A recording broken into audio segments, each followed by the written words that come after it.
ये अरे लद्दाख का एमपी है ये जाना पहचाना सब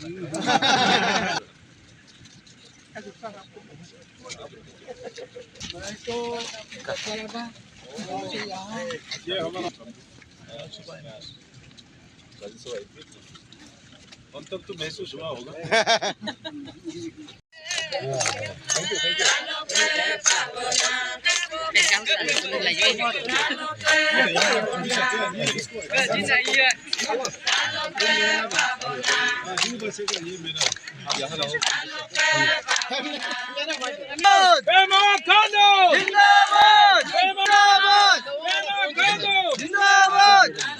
थैंक यू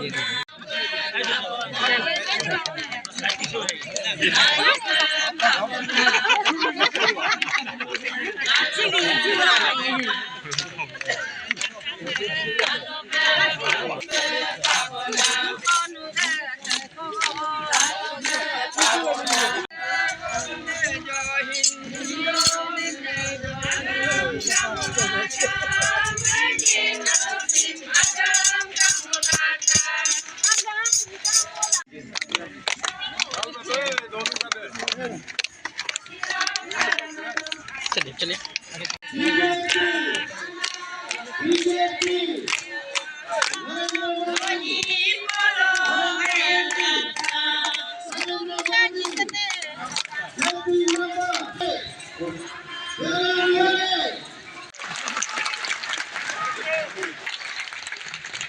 बहुत बहुत शुक्रिया sir Shri Toji Kadu MLA constituency BJP.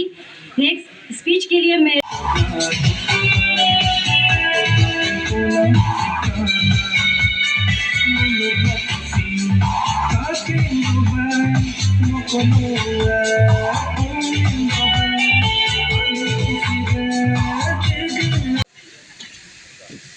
जोरदार तालियां बजाइए ऑडियंस सब आप लोग। तालियों में कोई कमी नहीं होनी चाहिए।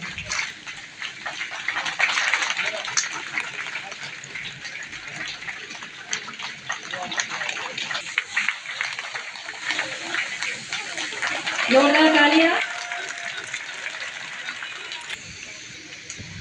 तालियां बजती रहनी चाहिए।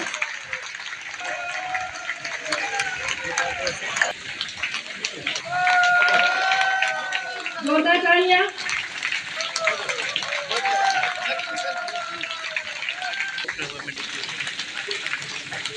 ज़्यादा भी प्रेस लगा।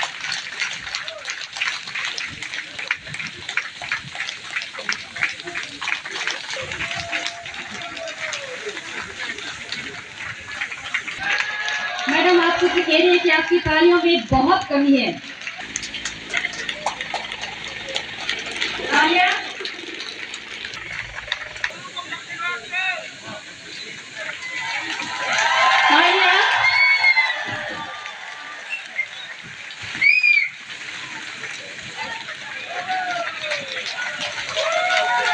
ये पिछले 2 तार में ऐसे रह गया। यहाँ तक कि अपग्रेडेशन इम्प्रूवमेंट रिपेयरिंग तक भी कुछ नहीं किया। सब चीजें सर के पड़ा हुआ है। सरफेस कम्युनिकेशन तो बदतर से बदतर है। अब तक बहुत से गांव है जहाँ पे सड़क नहीं है और बहुत से गांव है दादू साहब के समय पे सड़क पहुंचाया गया था। अब गाड़ी नहीं जा पाता है लास्ट 10 years में।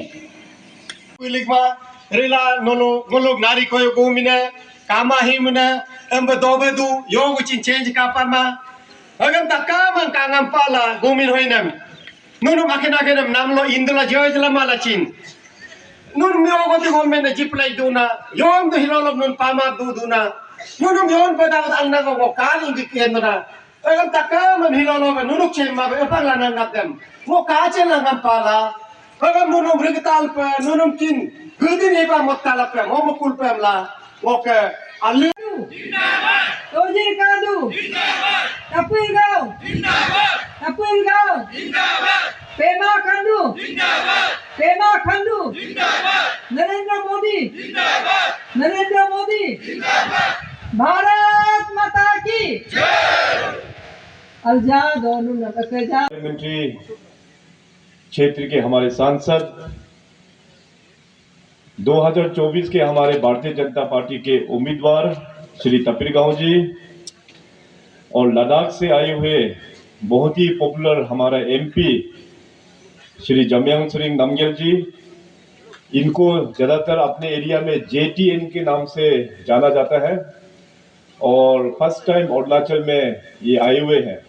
तो कल शाम को वो ईटानगर पहुंचा, वहाँ में भी एक कार्यक्रम, शाम का रात का एक कार्यक्रम था, वहाँ में भी उन्होंने एक बहुत दमदार स्पीच दिया है। आप भी दमदार है, शानदार है और जानदार भी है, आप तो तीनों गुण है आप में। और साथ ही उपस्थित हमारे राज्य के सीनियर लीडर अपने सांसद राज्यसभा श्री नबम रेबिया जी, हमारे ऑनरेबल MLA लिखावाली, जो हमारे लिखावाली कॉन्स्टिट्यूंसी के भी उम्मीदवार है श्री करदो निगियर जी, और खास करके यहाँ पे उपस्थित भारतीय जनता पार्टी के हमारे 36 नारी कोयू के कैंडिडेट श्री तोजिर कादू जी, हमारे बीच उपस्थित ऑनरेबल MLA मारियांग गेकू, हमारे ईस्टर्न पार्लियामेंट्री कॉन्स्टिट्यूंसी के कैंपेन के चेयरमैन भी हैं श्री कंगोंग ताकू जी, और हमारे भारतीय जनता पार्टी के बहुत ही senior leader state core committee के मेंबर मैडम केनिर रिंगू जी, यहाँ उपस्थित मैडम मिति दावी जी, और इस क्षेत्र के हमारे सीनियर लीडर तनिया दावी जी, भारतीय जनता पार्टी के डिस्ट्रिक्ट अध्यक्ष श्री मोबा ताइपोदिया जी, यहाँ उपस्थित सभी हमारे JPMs और ईटानगर से आए हुए हमारे साथ श्री तेजी नेचा, जो यहाँ के डिस्ट्रिक्ट लोअर सियांग के इंचार्ज भी हैं, और गोकुम कंबो यहाँ के मंडल प्रेसिडेंट, और रिकर दोये जो यहाँ के अपने 36 नारी कोयू के अपने कैंपेन के चेयरमैन भी हैं। उपस्थित सभी हमारे ग्राम पंचायत मेंबर, हमारे गांगबुरा गांगबुरी, और आज के सभा में अपने चारों सर्कल से आए हुए रिप्रेजेंटेटिव कोयू, कोरा, सिरेन और नारी, जितने भी जो रिप्रेजेंटेटिव आए हुए हैं, हमारा पोनुंग के साथियों और मीडिया के दोस्तों, आज चुनावी प्रचार के लिए मैं यहाँ पे ईटानगर से निकल के आज यहाँ पे आपके बीच आया हूँ। तो पिछले कई दिनों से मैं वेस्टर्न पार्लियामेंट्री कॉन्स्टिट्यूंसी और बीच बीच में ईस्टर्न पार्लियामेंट्री कॉन्स्टिट्यूंसी का भी टूर मेरा चल रहा है। इस कार्यक्रम के बाद में फिर हम जाएंगे टूटिंग, और टूटिंग से आके फिर बसर से होते हुए नामसाई, फिर तेजू, ईस्टर्न पार्लियामेंट्री में हमारा फिर एंट्री हो जाएंगे। तो मगर इस बार का जो 2024 का जो चुनाव है वो आप सब लोग जानते हैं कि 19 अप्रैल को हम लोगों को वोट देना है, मगर वोटिंग डे से भी पहले और काउंटिंग डे से भी पहले भारतीय जनता पार्टी इस बार 10 सीट अनकॉन्टेस्टेड अनओपोज्ड MLA ऑलरेडी बन चुके हैं। 10 उम्मीदवार MLA बन के हम लोग मैदान में उतर चुके हैं भारतीय जनता पार्टी। सो ये जो 10 MLA का जो अनकॉन्टेस्ट होना, ये अरुणाचल का हिस्ट्री और भारतीय जनता पार्टी के लिए बहुत ही गर्व का बात है। अनकॉन्टेस्ट ऐसे नहीं होता है, अनकॉन्टेस्ट होना मतलब जनता का विश्वास है। भारतीय जनता पार्टी के जो सरकार ने पिछले खास करके जो 5 साल अरुणाचल प्रदेश में जो चलाया है, उसका कामकाज को देखते हुए तब जाके वहाँ पे अनओपोज कोई किसी भी वहाँ पे कोई कॉन्स्टिट्यूंसी में नॉमिनेशन तक भी फाइल नहीं किया। वैसे अपना ये लोअर सियांग डिस्ट्रिक्ट भी दोनों सीट 36 नारी कोयू और लिखावाली, ये दोनों सीट भी हमारा हिसाब से अनकॉन्टेस्ट ही था, पूरा दोनों सीट अनकॉन्टेस्ट ही था। तो लास्ट मोमेंट में जाके थोड़ा बहुत गड़बड़ हो गया है, जैसे यहाँ 36 नारी कोयू में भी बहुत ही सीनियर लीडर, इस स्टेट का सबसे longest serving chief minister Gegong Apang साहब ने पूरे इम्क्योंग से आके यहाँ पे नॉमिनेशन डाल दिया। उसी प्रकार से अपना ही एक कार्यकर्ता वहाँ पे लिखावाली कॉन्स्टिट्यूंसी में भी अपना ही कार्यकर्ता था, मगर वो उसने पार्टी से बाहर जाने का निर्णय ले लिया। वैसे ये दोनों सीट अभी भी अनकॉन्टेस्ट का माहौल ही है। वैसे हमको यहाँ आना वैसे जरूरत भी नहीं था, मगर मैं बेसिकली यहाँ पे आया हूँ अपना कैंडिडेट और जितना भी अपना कार्यकर्ता और जितने भी अपना भारतीय जनता पार्टी के वेल विशर है, आप सभी को मैं एडवांस में कॉन्ग्रेचुलेट करने के लिए आया हूँ कि अपना तोजिर कादो जी यहाँ से एमएलए पूरा बन चुका है आप सभी का सपोर्ट के कारण से। अभी हमारे पास केवल 6 दिन ही बचे हुए हैं कैंपेन के लिए। कल आप सबको पता है कि अपना राष्ट्रीय अध्यक्ष श्री जेपी नड्डा जी वहाँ ईटानगर में आने के बाद उन्होंने अपने मैनिफेस्टो, पार्टी का मैनिफेस्टो वहाँ पे रिलीज किया है।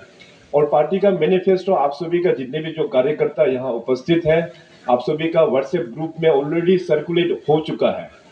तो जितने भी जो सेक्टर्स है उस सेक्टर्स को आने वाला दिनों में भारतीय जनता पार्टी का कमिटमेंट किस प्रकार से रहेगा ब्रॉडली उसमें लिखा हुआ है।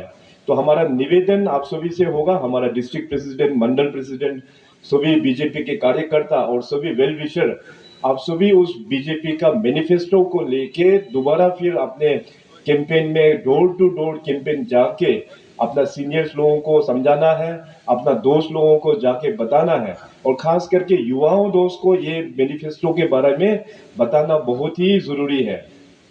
जैसे थोड़ी देर पहले अपना बहुत ही यशस्वी एमपी श्री जेटीएन जमियांग नमयल जी ने जो अपने लेक्चर में जो बताया कि नरेंद्र मोदी साहब 2014 में प्रधानमंत्री बनने के बाद उन्होंने हर एक सेक्टर को उन्होंने टच किया हुआ है, पूरा युवाओं से लेके महिलाओं को लेके अपने डिफेंस स्ट्रेटेजी को देखते हुए अपने agriculture sector, horticulture sector, fisheries sector, health sector, education sector, जितने भी जो सेक्टर्स है सबको उन्होंने एड्रेस किया हुआ है।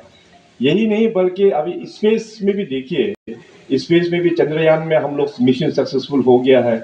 इस प्रकार का हम लोग पहले सोच भी नहीं सकता था। पहले देखिए पुराना जो देश था उसका क्या छवि था और आज का नया भारत, आज का नया देश किस प्रकार से उभर के आया है लीडरशिप अपना नरेंद्र मोदी जी के आशीर्वाद से।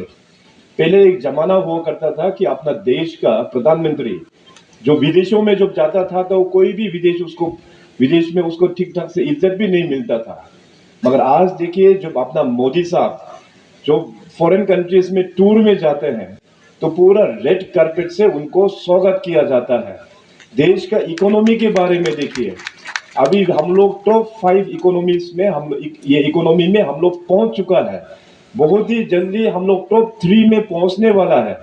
इसके बाद मोदी साहब का टारगेट ये है कि जो विकसित भारत होगा तो इंडिया जो है अपना देश वो जाके टॉप 1 में जाके पहुंचना है इकोनॉमी में भी। इस प्रकार का हमारे देश में पोटेंशियल है।